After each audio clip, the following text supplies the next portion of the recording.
క్రైస్తలో మనందరికీ తెలిసినటువంటి వ్యక్తి దావీదు. తన తండ్రి గొర్రెలను కాచే కాపరిగా దావీదు జీవితం కొనసాగింపబడుతుంది.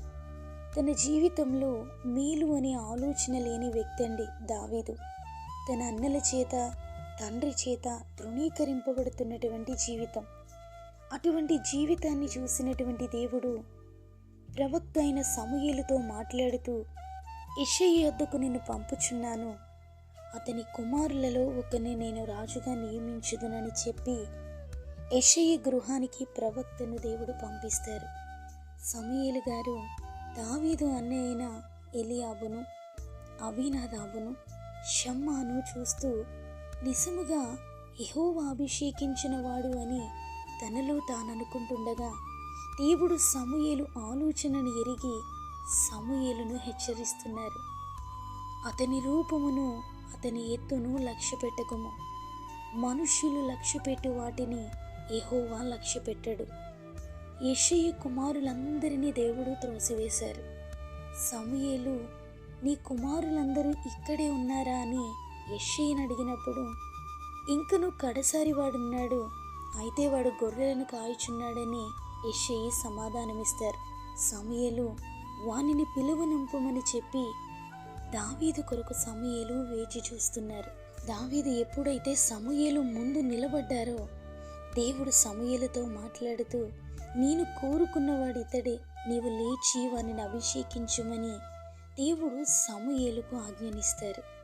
సమూయేలు తైలపు కొమ్మును తీసి వాని సహోదరుల ఎదుట దావీదును అభిషేకము చేయగా నాట నుండి యెహోవా ఆత్మ దావీదు మీదికి బలముగా వచ్చెను అని 1 సమూయేలు 16:13 పరిశుద్ధ గ్రంథం సెలవిస్తుంది.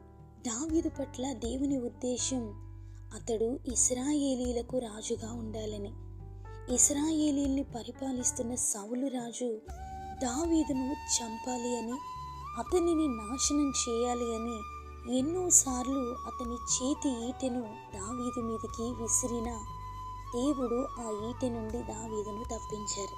సౌలు పగను బట్టి దావీదు గారు ఎన్నో శ్రమలను, సమస్యలను, పోరాటాలను, మానసిక ఒత్తిళ్లను, ప్రాణ అపాయాలను ఎదుర్కొంటున్న దావీదును దేవుడు భద్రపరిచి విడిపించిన సందర్భాలు లేఖనాల్లో మనం చూస్తూ ఉంటాం. సౌలు దావీదు రాజు కాకూడదు అని ఎన్నో ప్రయత్నాలు చేస్తున్నాడు. వాటన్నిటి నుండి దీనుడైన దావీదును దేవుడు సంరక్షిస్తున్నారు. 2 సమూయేలు 2:4 సౌలు మరణం తర్వాత యూదా వారందరూ దావీదు యొద్దకు వచ్చి యూదా వారి మీద రాజుగా దావీదును పట్టాభిషేకం చేశారండి. దేవుడు దావీదు జీవితంలో ఏదైతే ఉద్దేశించారో ఆ కార్యాన్ని దేవుడు జరిగించి దావీదును కనపరిచారు. దేవుడు ఆయన నమ్మిన వారిని దర్శించే దేవుడు. ఆయన కృప కొరకు వేడుకునే వారిని బలపరిచే దేవుడు. ప్రభు సన్నిధిలో ఏ వాగ్దానాన్ని మీరు పొంది ఉన్నారో ఆ వాగ్దానము నెరవేర్పుకు కలుగుతున్నటువంటి అడ్డులు, వ్యతిరేకతలు, ఏ పరిస్థితుల ప్రభావమునైనా దేవుడు తప్పించి ఆయన మనల్ని ఉద్దేశించినటువంటి స్థాయిలోనికి వెళ్ళడానికి దావీదుకు సహాయం చేసి నడిపించినటువంటి దేవుడు మనకు కూడా సహాయకుడై మనల్ని నడిపిస్తారు. ప్రతి ఒక్కరి జీవితంలో వారు ఆలోచనలే కాదు, వారి జీవితంలో దేవుని ఆలోచన కూడా ఉండాలి. మన జీవితం పట్ల మనకి ఎన్నో ఆలోచనలు, ఎన్నో ఆశలు ఉంటాయి. అయితే మనల్ని సృష్టించినటువంటి దేవుడు, ఆయన కంటి రెప్పలా కాపాడుకుంటూ మనల్ని భద్రపరుస్తున్నటువంటి దేవుడికి మన విషయంలో కొన్ని ప్రణాళికలు ఉంటాయి. వాటిని ఆయన మనకు బయలుపరిచి ఆ ప్రణాళికలు నెరవేర్చే దిశగా మన మార్గాలను సరళం చేసి ముందుకు నడిపిస్తూ ఉంటారు.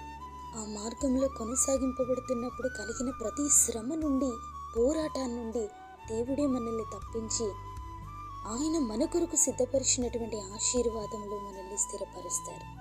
సర్వశక్తి కలిగినటువంటి దేవుని సన్నిధి మనందరికీ తోడైంది, మనల్ని బలపరచునుగాక.